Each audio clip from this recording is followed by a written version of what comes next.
오늘 배울 고사성어는 푸를청, 날출, 어조사어, 쪽남, 청출어람입니다. 쪽에서 나온 푸른색이 쪽보다 더 푸르다는 뜻으로 스승에게 배운 제자가 자신을 가르쳤던 스승보다 더 나음을 이르는 말입니다. 청출어람의 유래는 순자가 푸른색은 쪽에서 나왔지만 쪽빛보다 더 푸르다라고 했으며 얼음은 물에서 나왔지만 물보다 더 차다라고 말했습니다. 오늘 배울 고사성어는 주머니 낭, 가운데 중, 갈지, 송고추, 낭중 지추입니다. 주머니 속에 송곳이란 뜻으로서 재능이 뛰어난 사람은 숨어 있어도 남의 눈에 띄게 된다는 말입니다. 낭중지추의 유래는 조나라 해문왕이 구원군을 구하기 위해 수행원을 뽑는데 한 명이 부족한 상황이었고 모수라는 식객이 자천하고 나섰습니다. 날이 저를 데려가 주십시오. 그대는 내 집에 온 지 얼마나 되었소? 3년이 되었습니다. 내 집에 온 지 3년이나 되었다는 그대는 이제까지 단 한 번도 이름이 드러난 적이 없지 않소? 그건 이제까지 저를 단 한 번도 주머니 속에 넣지 않았기 때문이죠. 이번에 주머니 속에 넣어 주시기만 한다면 자루까지 드러내 보이겠습니다. 이 재치 있는 답변에 만족한 평원군은 모수를 수행원으로 뽑았고 초나라에 도착한 평원군은 모수가 활약한 덕분에 구원군도 쉽게 얻을 수 있었다고 합니다.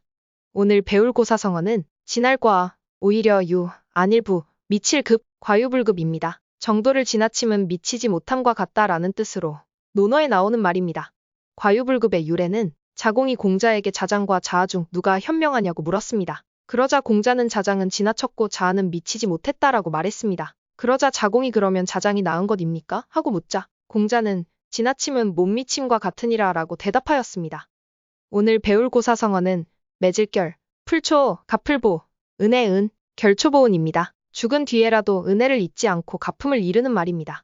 결초보은의 유래는 진나라에 위무라는 사람이 살았는데 그에게는 첩이 한 명 있었다. 어느 날 위무가 병으로 몸져눕게 되었고 아직 제정신일 때 위과에게 말했다. 내가 죽으면 이 첩을 다른 사람과 혼인하게 하거라 하더니 그 뒤 병이 심하여 제정신이 아닐 때 내가 죽으면 나와 같이 순장을 시켜라고 유언을 했다. 위과는 아버님이 제정신이 없을 때의 유언을 따랐다. 후에 진나라 사이에 전쟁이 일어나서 위과가 전쟁에 나갔다. 진나라의 두해와 싸우다가 위험한 지경에 이르렀을 때 두해가 풀에 걸려 넘어져 두해를 사로잡아 뜻밖에도 큰 전공을 세울 수가 있었다. 그날 밤 위과의 꿈속에 한 노인이 나타나서 말을 하는데 그는 첩의 아버지 망원이었다. 나는 그대가 출가시켜준 여인의 아비여. 그대는 아버님이 제정신일 때의 유언에 따라 내 딸을 출가시켜 주었소. 그때 이후로 나는 그대에게 보답할 길을 찾았는데 이제야 그 은혜를 갚은 것이오 라고 했습니다.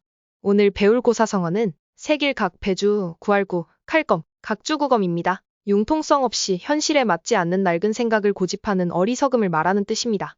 각주구검의 유래는 초나라 사람이 배에서 실수로 아끼던 칼을 물속에 떨어뜨렸고 그 위치를 배에 자국을 내어 표시해두었습니다. 배가 도착하자 표시해둔 곳으로 뛰어들어가 칼을 찾았지만 배가 움직였기 때문에 엉뚱한 곳을 찾고 있었습니다. 그것을 보고 사람들이 어리석은 행동을 비웃었습니다. 오늘 배울 고사성어는 갈마, 도끼부, 지을작, 바늘침, 마부작침입니다. 도끼를 갈아 바늘을 만든다는 뜻으로 아무리 어려운 일이라도 끊임없이 노력하면 반드시 이룰 수 있다는 말입니다. 마부작침의 유래는 한 사람이 학문을 도중에 그만두고 집으로 돌아가는 길에 바늘을 만들기 위해 도끼를 갈고 있는 한 사람을 만났습니다. 그 사람의 끊임없는 노력에 크게 감명받고 다시 산속으로 들어가 학문을 완성할 수 있었습니다. 오늘 배울 고사성어는 울읍, 벨참, 말마, 일어날 속, 읍참마속입니다. 큰 목적을 위하여 아끼는 사람을 버릴 때 하는 말입니다. 읍참마속의 유래는 제갈량의 지시를 어기고 자신의 얕은 생각으로 전투를 하다 마속이 참패를 하였습니다. 마속과 제갈량은 목이 잘리더라도 마음이 변치 않는 사이로 문경지교를 맺었지만 제갈량은 한중으로 돌아온 뒤 눈물을 머금고 마속의 목을 베었습니다.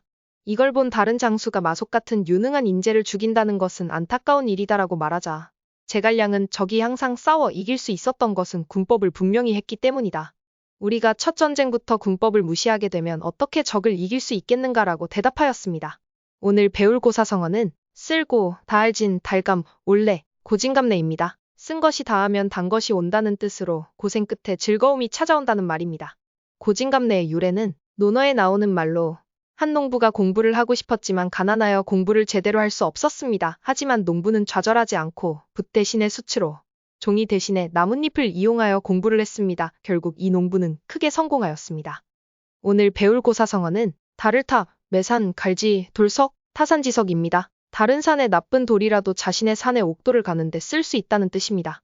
타산지석의 유래는 시경에 나오는 시의 한 구절입니다. 다른 산의 돌이라도 이로써 옥을 갈 수 있네. 돌은 소인을 뜻하고 옥은 군자를 뜻합니다. 군자도 소인에 의해 인격을 수양하는데 도움이 될 수 있음을 이르는 말입니다.